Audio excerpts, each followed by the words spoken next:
Muy buenas a todas y bienvenidos a un nuevo capítulo del Vitalista, un podcast sobre salud, sobre osteopatía y el lugar donde un servidor, Andrés Cuadrado, aprovecho para compartir todo aquello que creo interesante para el bien común.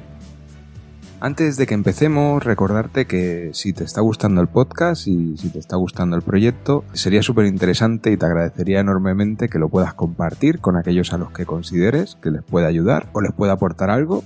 Y recordarte también que en mi página web, nada más entrar en andrescuadrado.com, tienes acceso a una newsletter que solo poner tu nombre y tu correo te iré mandando pues las actualizaciones del proyecto y los comentarios sobre salud y sobre temas interesantes que voy compartiendo por allí que no comparto en otros sitios. Son pequeñas perlas y os las voy compartiendo por ahí. Entonces, dicho esto, vamos a retomar la serie sobre osteopatía. Como ya dije en los capítulos que hablamos con Alex, creo que es importante divulgar la osteopatía, dar a conocer sus bases y cómo han evolucionado desde sus orígenes hasta la actualidad. En la primera parte de esta serie he estado hablando de los principios de la osteopatía, que no dejan de ser una primera aproximación al conocimiento osteopático, es decir, cuando no estudias osteopatía, lo primero que oyes hablar son estos principios, pero creo que el siguiente paso es hablaros de los lazos de la osteopatía. Entonces, vamos allá con el resumen del capítulo.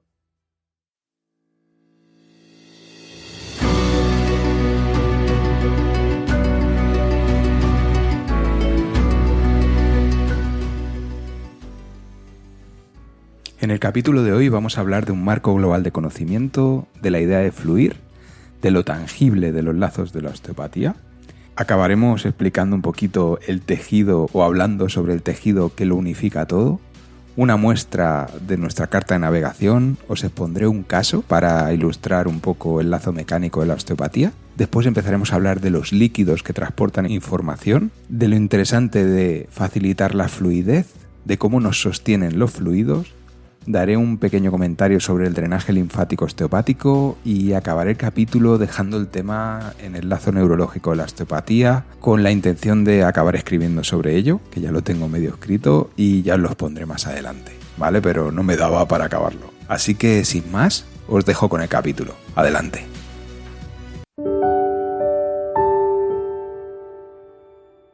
Los lazos de la osteopatía nos permiten configurar un marco de conocimiento en el que engarzar diferentes conceptos. Permite entender la globalidad del cuerpo y su funcionamiento como un sistema complejo que es. Como con los principios, hablamos de filosofía y metáforas en el conocimiento del cuerpo. Una forma de englobar y poder asumir, darle forma y proyectarse con tanto conocimiento como el que intentamos abarcar. A partir de aquí tiene cabida el conocimiento de cualquier forma que aporte solidez al modelo, pero sobre todo a la realidad clínica, a dar soluciones a los consultantes, pacientes, que acuden con un problema concreto. Como os vais dando cuenta, en osteopatía no hablamos solo de músculos, articulaciones y huesos. Desde el minuto 1 os estoy hablando y vamos abordando todos los sistemas. Los valoramos en su funcionamiento y en su estructura. La osteopatía es una medicina que lo engloba todo, y para entrar en ella necesitamos de estas metáforas y de estas formas de hablar, como os voy mostrando. La filosofía sienta las bases, y después, poco a poco, vamos desentrañando el conocimiento hasta donde la vida nos dé de sí, porque mucho me temo que no llegaremos a todo. Los lazos de la osteopatía no son más que la forma de entender cómo el cuerpo se intercomunica y se relaciona. Es el cómo entendemos la expresión de la globalidad en el cuerpo, del fluir de los líquidos, la información y las fuerzas de la naturaleza y de la expresión de la vida en el organismo. Ya os lo he dicho todo, pero como con los principios, tras estas palabras se esconde una cantidad de conocimiento brutal.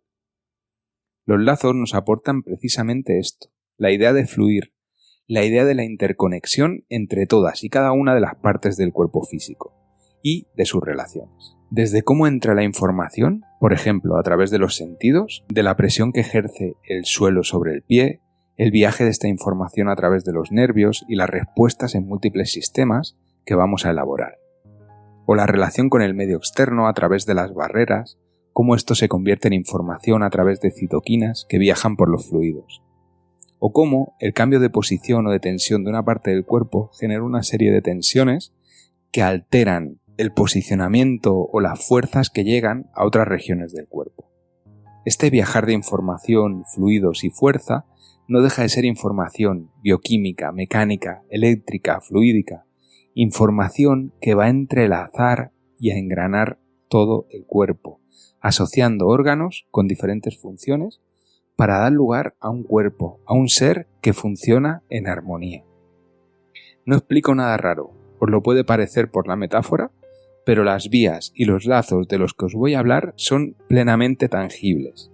Nervios, arterias, tejido facial, la matriz extracelular de cada uno de los tejidos, venas y linfáticos.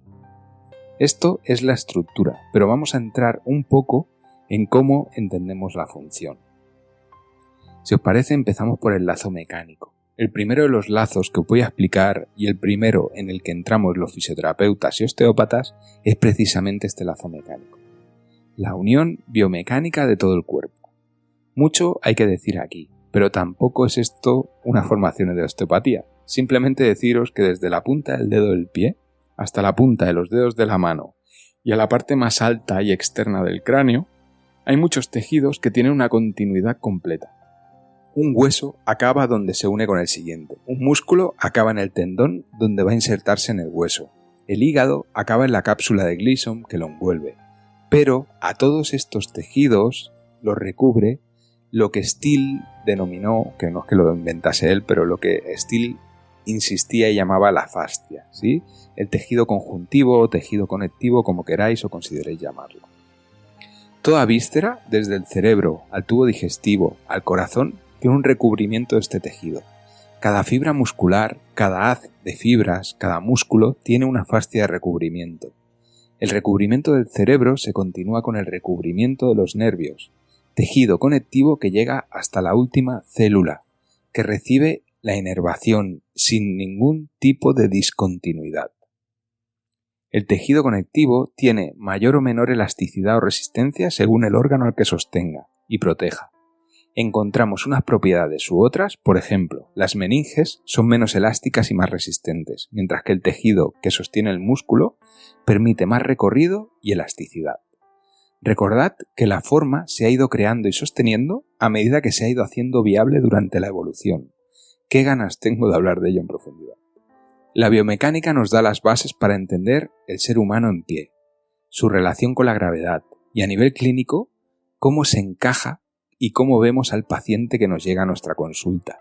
Exploramos y entramos desde aquí, desde este lazo, en entender cómo se mueve el individuo, dónde están las restricciones de movimiento, dónde se halla más denso, más rígido. A través de la mecánica navegamos en el cuerpo del paciente, viajamos por las disfunciones para entender qué es lo que está expresando. No os imagináis las horas y los años que te pasas leyendo, investigando en cada paciente, volviendo a los libros, a las clases, repitiendo seminarios, hasta que poco a poco vas encajando y cuando ves y tocas a tu paciente, vas entendiendo e integrando esta mecánica. Vas viendo que cuando acompañas una extensión cervical notas esta resistencia que viene del esternón y después pones la mano en el esternón y lo sientes denso, rígido. Ahí la biomecánica te está contando una historia de cómo se han retraído los tejidos y es maravilloso aprender a vislumbrar esa historia. No digo entenderla porque sería demasiada ostentación. Las propias lesiones, la degeneración de los tejidos dibujan una historia en el cuerpo de la persona. Os cuento un caso si queréis. Es un caso que he tenido hace poco, un chico de 14 años con un dolor en la rodilla, un dolor en la tuberosidad tibial anterior, que es justo en la parte anterior por debajo de la rótula, que es un proceso que al diagnosticarlo se suele diagnosticar como un Osgood-Schlatter. Es una enfermedad del crecimiento, asociada al crecimiento, que es como un exceso de tensión en esta TTA, que es donde se inserta el cuádriceps. Pues el caso es que al explorarle me encuentro que el fémur izquierdo es más largo que el derecho, ¿sí? Algo que luego confirmé con una telemetría que le hicieron, que lo pude medir y vi exactamente que había pues eso, unos centímetros de diferencia. Esta asimetría en el crecimiento óseo, que es algo fisiológico, temporalmente está generando en el paciente una inclinación de su pelvis a la derecha, ¿sí? Imaginaros el fémur izquierdo más alto, pues la pelvis se va inclinando hacia la derecha. Y en él, porque esto no es matemáticas, encontrábamos además una rotación de la pelvis y una inclinación y rotación del tórax hacia el mismo lado. ¿Sí? Esto nos está explicando un momento de su historia, ¿sí? El momento actual en el que se presenta en la consulta. Y mientras el crecimiento se normaliza, lo que debemos hacer es acompañar el proceso, normalizar las tensiones en la medida de lo posible, facilitar la irrigación de la extremidad inferior derecha. Si no sé si os acordáis cuando hablaba de los principios, la importancia que tiene que la sangre y los líquidos lleguen y sean capaces de drenar. Pues si hay una hipofunción en la extremidad derecha porque la izquierda está creciendo más, tiene toda la lógica del mundo mejorar la irrigación hacia esa extremidad, o al menos movilizarla. Otra cosa que hice fue darle unas normas para evitar que aumente la lesión en su rodilla izquierda. Muchas de estas situaciones que estudiamos a nivel teórico, pero que nos encontramos después y aprendemos a ver en nuestra clínica, te dan las bases para intuir y correlacionar con el resto de lazos y con la historia del paciente. En resumen, hablando del lazo mecánico, sería interesante entender cómo las fuerzas mellan la estructura del cuerpo. Para estudiar y completar este lazo, tenemos que conocer en profundidad la anatomía de todo el cuerpo, su fisiología y profundizar en el estudio de diferentes autores que hablan a este nivel, desde cadenas musculares, a biomecánica aplicada, a todas las relaciones y todas las técnicas a nivel estructural, toda la valoración mecánica, sí, todos los conceptos a nivel de posturología, posturodinamica, sí, son mucho conocimiento que podemos ir integrando para rellenar este lazo, ¿sí? Y esto lo que hace es ampliar nuestra forma de poder comprender la realidad del cuerpo humano, ¿sí? Entonces, si os parece, tras esta breve introducción a lo que es el lazo mecánico, voy a pasar a hablar del segundo lazo, que es el lazo fluídico, ¿sí? No es que sea el segundo, pero yo lo voy a poner el segundo aquí. Entonces, en el fluir de los líquidos en el cuerpo, tenemos este lazo, el sistema cardiovascular, como la bomba, en el centro del tórax, y cientos de músculos bombeando la sangre para que vuelva a él, con los vasos linfáticos transportando los desechos del metabolismo celular y millones de proteínas a los nódulos linfáticos para volver al torrente sanguíneo. Líquidos que transportan información en forma de hormonas, sustancias proteicas que buscan sus receptores en cualquier célula del cuerpo, allá donde tienen su diana funcional, es decir, allá donde van a generar una función, un cambio en la célula. Las glándulas van a ir elaborando las hormonas que dejan ir y éstas viajan allá donde son requeridas en cualquier punto del cuerpo. Un sistema perfecto que solo falla en lo extremo, en lo próximo a la enfermedad o a la muerte. Cuando cesa el fluir, cesan los nutrientes, los estímulos y la célula, el tejido se muere. Una triste realidad que vemos todos los días en los hospitales. El lazo fluídico cobra vital importancia a la hora de entender e integrar el corazón y el sistema vascular en el concepto osteopático. Entender que la patología de este sistema, que es la causa más frecuente de muerte en Occidente, está detrás de muchos de los problemas de salud, incluso a nivel musculoesquelético. Facilitar y permitir la correcta circulación de los fluidos corporales es una de las metas de todo tratamiento osteopático. Entender el lazo fluídico únicamente como el sistema cardiovascular se queda muy corto, y si lo vemos con una visión mecánica, como los líquidos que circulan por conductos que tienen que estar en buen estado para que todo llegue a su sitio y vuelven por la acción muscular, tal y como he dicho antes, es como que falta mucho por explicar. El lazo fluídico es mucho más que eso. El fluir del líquido extracelular. Pensar que para una persona de 70 kilos, que es más o menos un peso normal, se calcula que hay unos 40 litros de líquido. De ellos, 28 litros se hallan dentro de las células. Fuera de ellas, en lo que llamamos la matriz extracelular, tenemos unos 10,5 litros. Y de plasma, es decir, de sangre y linfa, hay solo 3,5 litros. Para que os hagáis una idea de lo que estamos hablando, ¿sí? No es solo esto que he dicho yo, ¿no? La sangre, la linfa y los fluidos, sino todo este líquido intra- y extracelular que también está acumulado, pero que se va renovando, ¿sí? Todo este líquido, pensar que no es estanco. Circula de vuelta al torrente sanguíneo, lo que puede, filtrando a través del sistema venoso y lo que no a través del sistema linfático. Pero imaginaros un sistema que se renueva constantemente. Un continuo drenaje y movimiento desde las células a la matriz extracelular y de vuelta al corazón a través de las venas y los linfáticos y desde el corazón otra vez a todos los tejidos. No me entretengo que esto, si os interesa, me da para bastantes capítulos. También hay que destacar el papel que tiene el líquido intra y extracelular dando volumen a los tejidos y por lo tanto capacidad de sostén.